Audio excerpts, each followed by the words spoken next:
8వ అధ్యాయము 17వ వచనాన్ని చదువుకుందాం. చదవండి. నన్ను ప్రేమించు వారిని నేను ప్రేమించుచున్నాను, నన్ను జాగ్రత్తగా వెతుకువారు నన్ను కనుగొందురు. ఐశ్వర్యము ఘనతయు స్థిరమైన కలిమియు నీతియు నా యొద్ద ఉన్నవి. చాలు చాలు చాలు. చిన్న ప్రార్థన చేసుకుందాం. ప్రేమ కలిగిన తండ్రి, పరిశుద్ధుడా, దయగలిగిన ప్రభు, మీ యొక్క అపారమైన ప్రేమను బట్టి మీకు స్తోత్రాలు చెల్లిస్తున్నామయ్యా. ఈ పునరుద్ధాన దినమందు, ఈ రాత్రికాల సమయంలో, ఈ ప్రార్థన కోడికలో నిన్ను స్తుతించటానికి, నిన్ను మహిమపరచటానికి, నిన్ను ఆరాధించటానికి, నిన్ను హెచ్చించటానికి, నిన్ను పూజించటానికి, నిన్ను ఘనపరచటానికి తండ్రి మీరు చూపిన కృప కొరకాయ మీకు స్తోత్రాలు చెల్లిస్తూ ఉన్నాం. పగల జరిగిన ఆరాధన కోడికలంతటిలో మీరు మాకు తోడుగుండి నడిపించినందుకై మీకు స్తోత్రాలు చెల్లిస్తున్నాం. ఈ సమయంలో ప్రత్యేకముగా పాటల్లో, ఆరాధనలో, ప్రార్థనల్ని, నామాన్ని మహిమపరచటానికి మీరు చూపిన కృప కొరకాయ మీకు స్తోత్రాలు. అల్పుణ్ణి, అయోగ్యుణ్ణి, ఎందుకు పనికిరానిటువంటి వాడిని ప్రభు అయ్యా, నీ కృప చేత నన్ను నింపండి, నీ వాక్కుల చేత నన్ను బలపరచండి. బిడలకినైనా మీరు మాట్లాడే ప్రతి మాట బిడల యొక్క హృదయాల్లో నీరు కట్టి ఫలింప చేయమని ప్రార్థన చేస్తున్నాం. కృప చూపించి నడిపించవలసిందిగా కోరుకుంటూ యేసు నామములో అడిగి వేడుకొని ప్రార్థిస్తున్నాము తండ్రి. ఆమేన్. హల్లెలూయా, హల్లెలూయా. నా వైపు చూడండి. మన ప్రభువును రక్షకుడైన యేసుక్రీస్తు వారి నామములో కూడి వచ్చిన మీ అందరికీ నా హృదయపూర్వకమైనటువంటి వందనాలు. అలాగే నన్ను ప్రేమతో ఆహ్వానించినటువంటి దైవ సేవకుల కుటుంబానికి కూడా నా ప్రత్యేకమైనటువంటి వందనాలు. క్రీస్తునందు ప్రియులారా, దేవాతి దేవుడు ఎన్నో విధాలుగా తన దాసులను నిలబెట్టుకుంటూ ఈ ప్రాంతంలో అనేక మంది ప్రజలకు సువార్తను అందించాలని ఒక తపన, ఒక ఆరాటముతో దైవ సేవకులు ఈ ప్రాంతంలో మీకు సువార్తను ప్రకటిస్తూ ఉన్నాడు. దేనికి సువార్తను ప్రకటిస్తూ ఉన్నాడు? ఎందుకు సువార్తను ప్రకటిస్తూ ఉన్నాడు? ఆ సువార్త వలన వారికి ఏమైనా లాభం వస్తుందా? ఆ సువార్త వలన వారికి ఏమైనా ప్రయోజనము ఉన్నదా? ఆ యొక్క సువార్త వలన వారు ఏమి సంపాదించుకుంటున్నారు అనే విషయాన్ని మనము జ్ఞాపకం చేసుకున్నట్లయితే వారు ప్రయాస పడుతున్నటువంటి ప్రయాస వ్యర్థము కాదు. హల్లెలూయా. చెప్పండి చెప్పండి, హల్లెలూయా. క్రీస్తునందు ప్రియా దేవుని బిడ్డలారా, ఈ రాత్రికాల సమయంలో చక్కని మాటలు మనము చదువుకున్నాము. మాటలు మనం జ్ఞాపకం చేసుకున్నట్లయితే నేను చదువుతున్నాను, ఈ మాటలు మీరు అందరూ కూడా చెప్పాలి. చెప్తారా? చెప్పండి. నన్ను ప్రేమించు వారిని నేను ప్రేమించుచున్నాను, నన్ను జాగ్రత్తగా వెతుకువారు నన్ను కనుగొందురు. హల్లెలూయా. క్రీస్తునందు ప్రియులారా, ఈ మాటలను మనం జ్ఞాపకం చేసుకున్నట్లయితే సొలొమోను జ్ఞాని ఈ మాటలు రాశాడు. ఈ మాటలను మనం జ్ఞాపకం చేసుకుంటే ఈ యొక్క మాటలు నన్ను ప్రేమించు వారిని నేను ప్రేమించుచున్నాను అంటూ ఉన్నాడు. ఇక్కడ మనం చూసినట్లయితే నన్ను ప్రేమించు వారిని నేను ప్రేమిస్తూ ఉన్నాను అంటాడు. ఇక్కడ చూసినట్లయితే దేవుడిని మనము ప్రేమించాలంట. మనము ప్రేమిస్తే అప్పుడు ఆయన మనలను ప్రేమిస్తాడంట. అలాగే చెప్పండి, హల్లెలూయా. పిల్లరా, ఇక్కడ చెప్తున్నటువంటి మాట, నన్ను ప్రేమించు వారిని నేను ప్రేమించు ఉన్నాను, నన్ను జాగ్రత్తగా వెతుకువారు నన్ను కనుగొందురు అంటూ ఉన్నాడు. ఇక్కడ మనం చూసినట్లయితే దేవునిని వెతుకుట అనగా మంచి చేయుచు చెడ్డదాని నుండి దూరముగా జీవించటము. ఏమండి, అంతేనా? మనము ఎవరిని వెతుకుతున్నాము? ఎవరిని వెతకటానికి ఇష్టపడుతున్నాము?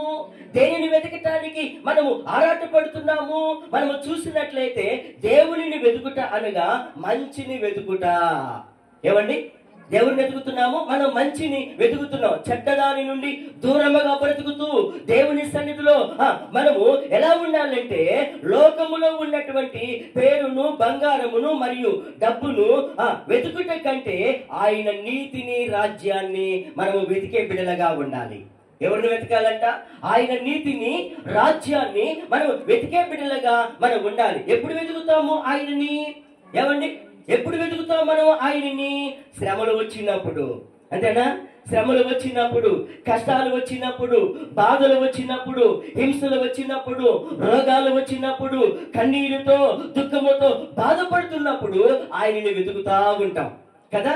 ఏమండి, కష్టాలు వచ్చినప్పుడేగా దేవుడు ఎక్కడో మనకు తెలిసేది. బాధలు వచ్చినప్పుడే కదా పాస్టర్ గారు పలానా చోట ఉన్నాడని తెలిసేది. ఏమండి, కన్నీరుతో దుఃఖముతో వేదనతో కృంగిపోతూ ఉన్నప్పుడు కదా నరేష్ పాల్ గారు దైవ సేవకులు ఎక్కడ ఉన్నాడో చూద్దాము, ఆయనకు ఫోన్ చేసి పిలిపించుకుందాము అని ఆలోచన చేస్తా ఉంటారు. పిల్లరా, శ్రమలు వచ్చినప్పుడు ఆయనను వెతకటము కాదు కానీ, కష్టాలు వచ్చినప్పుడు ఆయనను వెతకటము కాదు కానీ, శోధనలు వచ్చినప్పుడు ఆయనను వెతకటము కాదు కానీ, వెళ్ళవేళలా కూడా ఆయనను వెతకాలంట. అలా మీరు చెప్పండి, హల్లెలూయా. ఎల్లవేళలా కూడా ఆయన వెతికేటువంటి బిడ్డలుగా మనం ఉండాలి. చూద్దాం కీర్తనల గ్రంథం 105వ అధ్యాయము 4వ వచనాన్ని మనం చూద్దాం. కీర్తనల గ్రంథం 105వ అధ్యాయము 4వ వచనాన్ని మనం చూద్దాం. యెహోవాను వెతుకుడి, ఆయన బలమును వెతుకుడి, ఆయన సన్నిధిని నిత్యము వెతకాలంట. హల్లెలూయా. ఎలా ఉండాలంటండి? ఏమండి, నిత్యము వెతకాలి. శ్రమలలో వెతకటము కాదు కానీ, కష్టాలు వచ్చినప్పుడు వెతకటము కాదు కానీ, నిత్యము కూడా ఆయనను వెతికేటువంటి బిడ్డలాగా మనం ఉండాలి. ఈరోజు మనం చూసినట్లయితే ఎలా వెతుకుతున్నారు, ఏ విధముగా వెతుకుతున్నారు? మనము ఆయన్ని వెతకాలంటే ఎలా వెతకాలో మనము జ్ఞాపకం చేసుకున్నట్లయితే, మన జేబులో నుండి ఒక 100 రూపాయలు పోయినాయి అనుకోండి. ఏమండి, మన చేతుల్లో నుండి ఒక 100 రూపాయలు జారిపోయినాయి అనుకో, మనం ఏం చేస్తాం? ఈ బజార్లో గుండెగా నిల్లేనమ్మాయి, ఇటు వెళ్ళి అటు తిరిగి వచ్చానమ్మాయి అని చెప్పేసి ఆ బజార్ అంతా కూడా వెతుకుతాం. ఎందుకు? అది దొరికేదాకా దానిని వెతుకుతూ ఉంటాం. ఇక్కడే నమ్మాయి, కాసేపు ఇక్కడ నుంచి అడిపోయా నమ్మాయి, అటు తిరిగే నమ్మాయి అని చెప్పి అదంతా తిరిగి అది దొరికేదాకా మనం వెతుకుతూ ఉంటాం. అట్లాగే దేవునిని కూడా మనం వెతికేటువంటి వారుగా ఉండాలి. కనుక ప్రియులారా, ఆయన ఎలా వెతకాలో మనము చూసినట్లయితే జాగ్రత్తగా వెతకాలంట. డబ్బులు పోయినప్పుడు ఎలా వెతుకుతున్నాం? ఏమండి, డబ్బులు పోయినప్పుడు జాగ్రత్తగా ఎదుగుతామా లేదా? బంగారం పోయినప్పుడు జాగ్రత్తగా ఎదుగుతామా లేదా? అలాగే మనము జాగ్రత్తగా ఆయన వెతకగలిగినట్లయితే ఆయన మనకి దొరుకుతాడు. హల్లెలూయా. ఆయన మనకు దొరుకుతాడు. ఏ విధముగా ఆయన వెతికితే మనకు దొరుకుతాడో మనం చూసినట్లయితే, అసలు ఆయన ఎందుకు వెతకాలి? ఏమండి, ఆయన ఎందుకు వెతకాలి? అసలు మనము ఆయన వెతికితే మనకేమొస్తుంది? ఆయన వెతికితే మనం ఏం సంపాదించుకుంటాం? ఆ వెతికితే మనం ఏమి పొందుకుంటామో అనేది మనం జ్ఞాపకం చేసుకున్నట్లయితే, దేవుడు తోడుగా ఉండాలంటే ఆయన్ని వెతకాలంట. హల్లెలూయా. దేవుడు మనకు తోడుగా ఉండాలంటే ఆయన్ని వెతకాలి. రెండవదిగా మనం చూసినట్లయితే, నీవు సంతోషముగా ఉండాలంటే ఆయనని వెతకాలంట. చూసావా? 2 విషయాలు మనం జ్ఞాపకం చేసుకున్నట్లయితే, ఆయన నీకు తోడుగా ఉండాలంటే ఎవరిని వెతకాలి? ఆయన్ని వెతకాలి. ఆ దేవాతి దేవుణ్ణి వెతికేటువంటి బిడ్డలుగా ఉండాలి. నీవు నేను సంతోషముగా ఉండాలంటే, నీవు నేను ఆనందముతో ఉండాలంటే, నీవు నేను ఉన్నతమైనటువంటి సంతోషము కలిగి ఉండాలంటే ఆయనని వెతికేటువంటి వారుగా మనము ఉండాలంట. ప్రియులారా, ఈరోజు మనం చూసినట్లయితే, మనము జ్ఞాపకం చేసుకున్నట్లయితే, మనము బ్రతకాలంటే కూడా ఆయన్ని వెతకాలంట. చూసారా ప్రియులారా, తల్లి గర్భము నుంచి భూమి మీదకి వచ్చిన కాడి నుంచి నువ్వు ఎలా బ్రతికావో, ఎలా జీవించావో, ఎలా కొనసాగించావో మనము జ్ఞాపకం చేసుకున్నట్లయితే, ప్రియ దేవుని సంగమా, మనము చూసినట్లయితే మనము బ్రతకాలంటే కూడా ఆయన్ని వెతికేటువంటి వారుగా మనము జీవించాలి. ఈరోజు నువ్వు ఎలా ఎదుగుతున్నావు? ఏ విధముగా ఎదుగుతున్నావు? ప్రియులారా, దైవ సేవకులు ఎంత కష్టపడి మీ దగ్గరకు వస్తున్నాడో ఒకసారి జ్ఞాపకం చేసుకుంటావా? దైవ సేవకులు మీకోసం కన్నీరు కార్చి ఉపవాసం ఉండి, ప్రభువా ఈ బిడ్డలను జ్ఞాపకం చేసుకోండి అయ్యా, ఈ బిడ్డలకు మీరు తోడుగా ఉండండి అయ్యా, కుటుంబానికి సంతోషాన్ని అనుగ్రహించండి అయ్యా, కుటుంబానికి తోడుగా ఉండండి అయ్యా అని చెప్పి దైవ సేవకులు మీకోసం ప్రార్థన చేయట్లేదా? దైవ సేవకురాలు మీకోసం ప్రార్థన చేయట్లేదా? కడుపు మార్చుకొని మీ కుటుంబాల కోసం, కడుపు మార్చుకొని మీ యొక్క కుటుంబ జీవితాల కోసము ఆయన మీకోసం ఎన్నో శ్రమలను, ఎన్నో ఇబ్బందులకు గురైపోయి ఆయన మీకోసము ఏం చేస్తున్నాడంట? ప్రార్థన చేస్తూ ఉన్నాడు. హల్లెలూయా. క్రీస్తునందు ప్రియులారా, మనము జ్ఞాపకం చేసుకున్నట్లయితే మనకి సమృద్ధి కావాలంటే కూడా ఆయన్ని వెతకాలంట. ఏమండి, సమృద్ధి కావాలంటే ఆయన్ని వెతకాలి. సమృద్ధి అనేటువంటి జీవితము ప్రియులారా, ఏబుని మనం జ్ఞాపకం చేసుకున్నట్లయితే ఏబుకి ఏ లోటు లేకుండా సమృద్ధిని కలుగు చేశాడు. సమృద్ధిని కలుగు చేశాడు. సాతాను ఏం చేసిందో తెలుసా? తన యొక్క జీవితం మీదకి వెళ్ళిపోయి తన శరీరం మీద కురుపులు పెట్టేసింది. తన యొక్క జీవితంలో సంతోషం లేకుండా, సమాధానం లేకుండా, ఐక్యత లేకుండా ప్రియులారా రోగం ఒకటి పెట్టింది. ఇంకా చూసారా, తన జీవితంలో అన్ని కూడా కోల్పోయినటువంటి వాడిగా ఉన్నాడు. కొడుకులు కోల్పోయాడు, కోడళ్ళు కోల్పోయాడు, ఆ ఎద్దులు, ఒట్టెలు, ఆవులు అన్ని కూడా సమస్తము కోల్పోయిన తర్వాత తన భార్య వచ్చేమంటుందో తెలుసా? ఏమంటుంది?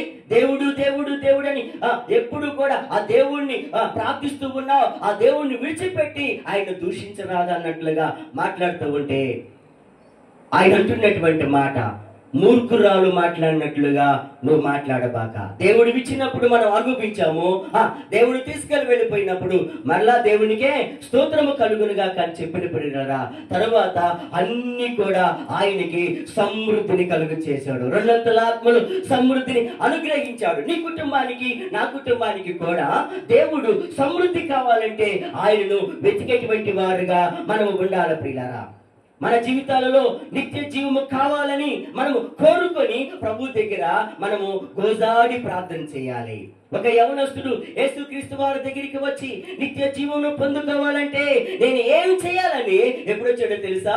రాత్రికాల సమయంలో ఆయన దగ్గరికి వచ్చాడంట.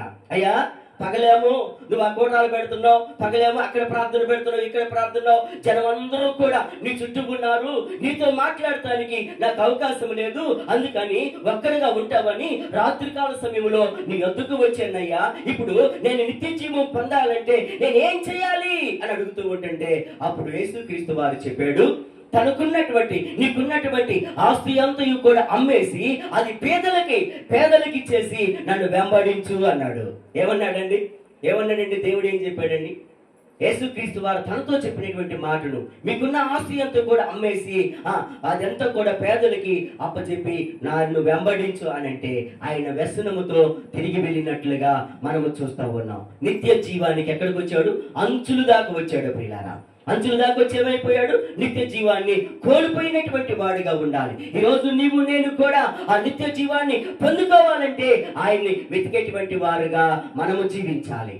ఆయన వెతికేటువంటి వారుగా మనము బ్రతకాలి. ఈ రోజు మనం చూసినట్లయితే ప్రియులారా, దేవుడు దొరికే అంతవరకు కూడా నీవు నేను మన కుటుంబం అంతయు కూడా ఆయనని వెతికేటువంటి వారుగా ఉండాలి. ఇది సమయము ప్రియులారా, దేవుని ఆరాధించేటువంటి సమయము. ఈ సమయము పోయిందంటే మరలా ఈ సమయాన్ని మనం సంపాదించుకోలేము. ఈ సమయాన్ని మనము సద్వినియోగము చేసుకునేటువంటి బిడ్డలుగా మనం ఉండాలని ప్రభుని మనం కోరుకోవాలి. ప్రియులారా, ఒకసారి ఒక ఆయన నిద్రపోతా ఉన్నాడంట. నా మాటలు వింటున్నారా? నా వైపు చూడండి, నా మాటలు వింటున్నారా? పిల్లరా, ఒకసారి ఒక ఆయన నిద్రపోతా ఉన్నాడంట. నిద్రపోతూ ఉన్నటువంటి సమయంలో తనకు వచ్చినటువంటి కళ ఏమిటంటే మంచం దిగి మోకరించి ప్రార్థన చేసుకుంటున్నట్లుగా కళ వచ్చిందంట. మంచిదే కదా? ఏమండి, మంచిదే కదా? నిద్ర దిగి ప్రార్థన చేసుకున్నట్లుగా కళ వస్తా ఉంటే దేవుడంట తననంట ఆ కళలోనే సముద్ర మార్గంలోనికి తీసుకొని వెళ్ళాడంట. ఎక్కడ తీసుకెళ్ళాడు? సముద్ర మార్గంలోనికి తీసుకొని వెళ్ళిపోయాడంట. ఇద్దరు కూడా ఆ సముద్ర మార్గంలో యేసుక్రీస్తు వారు ముందెళ్తున్నాడు, ఈయనేమో వెనకెళ్తా ఉన్నాడంట.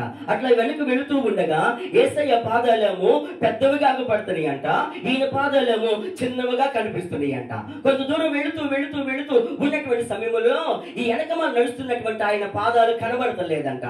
ఆయన అనుకున్నాడట, ఆ నిద్రలో అంటున్నాడు, అయ్యా నన్ను మర్చిపోయావా, నన్ను దూరం చేసుకున్నావా, ఇప్పుడు దాకా నాతో పాటు తిరిగావు కదయ్యా, నన్ను వదిలిపెట్టి వెళ్ళిపోతున్నావా, అయ్యా నీ పాదాలు ఆగపడుతున్నాయి కానీ నా పాదాలు ఆగపడతలేదయ్యా అని చెప్పేసి ఆ నిద్రలోనే ప్రార్థన చేస్తా ఉంటుంటే దేవుడంట తనతో మాట్లాడుతున్నటువంటి విషయం ఏంటంటే, ఈ ఇసుక నీ కాళ్ళకు తగలకుండగా నేను ఎత్తుకున్నాను, అందుకే ఇక నీ పాదాలు కనబడతలేదు, నా పాదాలే కనబడుతున్నాయి అన్నాడు. హల్లెలూయా! యేసయ్య నిన్ను ఎత్తుకునే దేవుడు. ముదిమి వచ్చే వరకు కూడా ఆయన నీకు తోడుగా తోడుగా ఉండేటువంటి దేవుడు. ఆయన ఎత్తుకుంటే ఇక నీ పాదాలు అగపడతాయా? ఏమండి, ఆయన ఎందుకు ఎత్తుకున్నాడు? నీ పాదాలకి ఇసుక తగలకుండగా, నీ పాదాలకు రాళ్ళు తగలకుండగా, నీ పాదాలకు ఆ యొక్క రాళ్ళు నీ కాళ్ళకు కుచ్చుకోకుండగా ఏం చేశాడంటే యేసయ్య అంట నిన్ను ఎత్తుకున్నాడంట. అబ్బబ్బబ్బా, ఎంత దేవుడండి ఆయన! ఏమండి, ఆయన మంచి దేవుడు అండి. ఆయన ముదిమి వచ్చే వరకు కూడా ఆయన నిన్ను ఎత్తుకునే దేవుడు కనుక, దినములు చెడ్డవి కనుక నీవు సద్వినియోగం చేసుకునే బిడ్డలాగా నువ్వు జీవించాలి ప్రియులారా. ఈ రాత్రి కాల సమయంలో అంటూ ఉన్నాడు, నన్ను ప్రేమించు వారిని నేను ప్రేమించుచూ ఉన్నాను, నన్ను జాగ్రత్తగా వెతుకు వారికి నేను కనుగొందును. ఈరోజు ప్రియులారా, నువ్వు వెతకటానికి ఇష్టపడుతున్నావా? నువ్వు ఆయనను వెతకటానికి ఆలోచన చేస్తూ ఉన్నావా? ఆయన వెతికితే నీ జీవితంలో ఎన్నో కార్యాలు చేస్తాడు. ఆయన్ని వెతికితే ఎన్నో గొప్ప గొప్ప కార్యాలు చేస్తాడు ప్రియులారా. చేయలేదాన్ని పట్ల కార్యాలు గతించిన సంవత్సరం అంతయు కూడా 2024 సంవత్సరం అంతయు కూడా నిన్ను కాపాడలేదా? ఆయన రెక్కల కింద నిన్ను భద్రపరచలేదా? కోడి తన రెక్కల కింద తన బిడ్డను ఏ విధముగా భద్రపరచుకుంటాడో ఆ విధముగా దేవుడు నిన్ను భద్రపరచుకున్నాడు. హల్లెలూయా! అందుకని ప్రియులారా, మన జీవిత కాలం అంతయు కూడా ఆయన ఏం చేయాలంట? ఆయన్ని స్తుతించాలి, ఆయనను ఆరాధించాలి, ఆయనను గణపరచాలి. పిల్లలు చూడండి, పరిశుద్ధ గ్రంథంలో ఒక చక్కని మాటను మనము జ్ఞాపకం చేసుకుందాం. చూడండి ఏం చెప్తూ ఉన్నాడు పరిశుద్ధ గ్రంథంలో నుండి. ఆ కీర్తనల గ్రంథం 104వ అధ్యాయము 33వ వచనంలో మనము చూసినట్లయితే, నా జీవిత కాలం అంతయు నేను యెహోవాను కీర్తించెదను, పాడెదను, నేనున్నంత కాలము నా దేవుణ్ణి కీర్తించెదను అంటాడు. తన జీవిత కాలం అంతా దావీదు అంటున్నాడు, నా జీవిత కాలం అంతయు కూడా ఆయన్ని నేను కీర్తించదును, నా జీవిత కాలం అంతయు కూడా ఆయన్ని కీర్తించి పాడేదనని చెప్తూ ఉన్నాడు. ప్రియులారా, ఈరోజు మనం చూసినట్లయితే నీ జీవిత కాలం అంతయు కూడా ఆయనను ఆరాధించే బిడలాగా ఉండాలి, ఆయనను మహిమపరిచే బిడలాగా ఉండాలి, ఆయనను స్తుతించి గణపరిచే బిడలాగా ఉండాలి. అందుకే నేను బ్రతుకు దినములన్నీ కూడా కృపాక్షేమములే నా వెంట వచ్చును అంటున్నాడు. ఏమంటున్నాడు? యెహోవా మందిరములో నేను నివాసము చేయుదును. చిరకాలము యెహోవా మందిరములో ఏం చేస్తాడంట? ఆయన ఎవరిని నివసిస్తాడంట. కృపాక్షేమములే నా వెంట వచ్చును, యెహోవా మందిరములో నేను నివాసము చేసేదను. ఎవరంట ఆయన? దావీదు మహారాజు చెప్తున్న మాటలు. పిల్లరా, ఈరోజు మనము చూసినట్లయితే బ్రతుకు దినములన్నీ కూడా ఏం చేయాలంట? ఆయన్ని స్తుతించేటువంటి వారుగా మనం ఉండాలి. ఆయన సన్నిధిలో ఒక దినము గడుపుట కంటే 1000 దినములు శ్రేష్టమని చెప్పినటువంటి దేవుడు. ఈరోజు ఆయన సన్నిధిలో నిలబడినటువంటి నీవు నేను ఏం సంపాదించుకున్నావు? ఇప్పుడు 1000 దినాలు సంపాదించుకున్నాం. ఒక ఆదివారం నువ్వు దాటిపోయావనుకో, ఎన్ని రోజులు దూరం అయిపోతాయి? 1000 రోజులు దూరం అయిపోతాయి. అలాగే 2 వారాలు మర్చిపోయావనుకో, 2000 రోజులు దూరం అయిపోతాయి. అలాగే 3 వారాలు ప్రభు సన్నిధికి రాలేదనుకో, 3000 రోజులు దూరం అయిపోతాయి. అవన్నీ ఎప్పుడు సంపాదించుకుంటావు? ఏమండి, ఈ బ్రతుకు సరిపోయిద్దా మనకి? ఈ జీవితం సరిపోయిద్దా మనకి?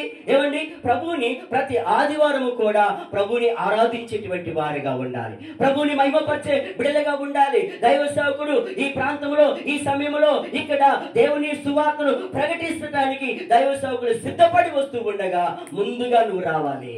మైక్ మోగకు తలికే నువ్వు ఇక్కడికి వచ్చి ఇదంతా ఊడ్చుకొని సాపులు వేసుకొని, ప్రభువా మా సేవకులు మా దగ్గరికి వస్తున్నారయ్యా, ప్రయాణంలో క్షేమాన్ని కలుగు చేయండి, నీ దాసుల ద్వారా మాట్లాడుతున్న ప్రతి మాట నా జీవితానికి మేలుకరముగా, ఆశీర్వాదకరముగా, దీవునికరముగా ఉండినట్లుగా నాకు సహాయం చేయాలని నువ్వు ముందుగా మోకరించి ప్రార్థన చేయాలి. దైవ సేవకుడు అప్పుడు నీతో మాట్లాడుతున్నప్పుడు పరిశుద్ధాత్మ చేత నింపబడినటువంటి మాటలు నువ్వు వింటావు ప్రియులారా. హల్లెలూయా! అందుకని మనము జ్ఞాపకం చేసుకున్నటువంటి విషయము మరొక మాటను మనం జ్ఞాపకం చేసుకొని మనం ముగించుకుందాం. చూడండి, హబక్కూకు గ్రంథములో 3వ అధ్యాయము 4వ వచనములో ఒక చక్కని మాట ఉంటుంది. చూద్దాం. హబక్కూకు గ్రంథము 3వ అధ్యాయము 4వ వచనం. సూర్యకాంతముతో సమానమైన ప్రకాశము కనబడుచు ఉన్నది, ఆయన హస్తముల నుండి కిరణములు బయలు వెలుచు ఉన్నవి, అచ్చట ఆయన బలము దాగి ఉన్నది. హల్లెలూయా! ఎక్కడ దాగి ఉందంట ఆయన బలము? ఆయన సన్నిధిలో బలము దాగి ఉన్నది ప్రియులారా. అందుకని ఆయన చేతుల నుండి వస్తున్నటువంటి కిరణాలు మిమ్మల్ని తాకునుగాక, ఆయన చేతుల నుండి వస్తున్నటువంటి కిరణాలు మీ కుటుంబాన్ని తాకునుగాక, మీ వ్యాపారాన్ని తాకునుగాక, ఈ సంఘాన్ని తాకునుగాక. ఈరోజు మన జీవితాల్లో ప్రియులారా ఆయన యొక్క కిరణాలు, ఆయన చేతుల నుండి వస్తున్నటువంటి కిరణాలు మనలందరినీ కూడా తాగుతాయి అంట. మనకున్నటువంటి బలహీనత వెళ్ళిపోవాలంటే, మనకున్నటువంటి రోగాలు వెళ్ళిపోవాలంటే, మనకున్నటువంటి అనారోగ్య పరిస్థితి దూరముగా వెళ్ళిపోవాలంటే ఆయన నీ కొరకు చిందించినటువంటి రక్తము నిన్ను తాగుతుంది ప్రియులారా. అందుకే యేసుక్రీస్తు వారు పరలోకము నుండి భూమి మీదకి వచ్చి నీ కొరకు శ్రమలు పొందాడు, నీ కొరకు గాయపరచబడ్డాడు, నీ కోసం రక్తము కార్చాడు, నీ కోసం ప్రాణం పెట్టాడు, నీ కోసం సమాధి చేయబడి మృత్యుంజయుడే తిరిగి లేసి తండ్రి కుడిపార్శ్వమున కూర్చొని నీ కుటుంబం గురించి, నా కుటుంబాన్ని గురించి, నీ గురించి, నా గురించి, నీ భర్తల గురించి, నీ బిడ్డల గురించి, ఈ లోకంలో ఉన్నటువంటి ప్రజలందరినీ గురించి కూడా ఆయన విజ్ఞాపన చేస్తున్నాడు. ఇకనైనా నీ జీవితాన్ని మార్చుకుంటావా?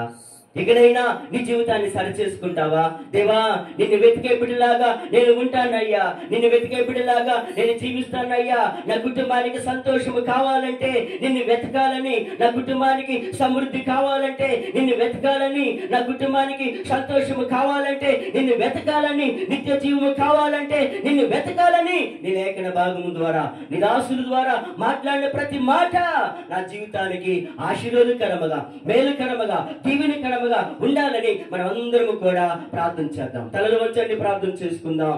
తలలో వచ్చండి, ప్రార్థన చేసుకుందాం. ఈ రాత్రి ప్రభు నీతో మాట్లాడినటువంటి మాటలను నువ్వు జ్ఞాపకం చేసుకో. దేవా, ఈ రాత్రి కాల సమయంలో నన్ను ప్రేమించు వారిని నేను ప్రేమిస్తూ ఉన్నానని నీ లేఖన భాగము ద్వారా, నీ దాసుల ద్వారా మాట్లాడిన ప్రతి మాటను బట్టి నీకు స్తోత్రాలయ్యా. వెండి బంగారాలు వెతుకుట కంటే, ప్రభు పేరు ప్రఖ్యాచాలు వెతుకుట కంటే నిన్ను వెతుకుట శ్రేష్టమని, నీ రాజ్యాన్ని వెతుకుట శ్రేష్టమని నీ లేఖన భాగం ద్వారా తెలియపరిచిన తండ్రి నీకు స్తోత్రాలని ప్రార్థన చేస్తావా? అలా ప్రార్థన చేస్తావా? దేవా, ఈ కుటుంబాన్ని ఆశీర్వదించండి అయ్యా.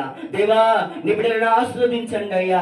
ఇక్కడ పడుతున్నటువంటి నీ సేవకుడు ప్రయాస వ్యర్థము కాకుండా ప్రభువా అయ్యా, నీ బిడ్డలు చేస్తున్న ప్రతి ప్రయాస నాయనా వారికి తగినట్లుగా ప్రతిఫలము అనుగ్రహించే దేవుడిగా ఉన్నందుకే నీకు స్తోత్రం అని నువ్వు తెలిసి ప్రార్థన చేస్తావా?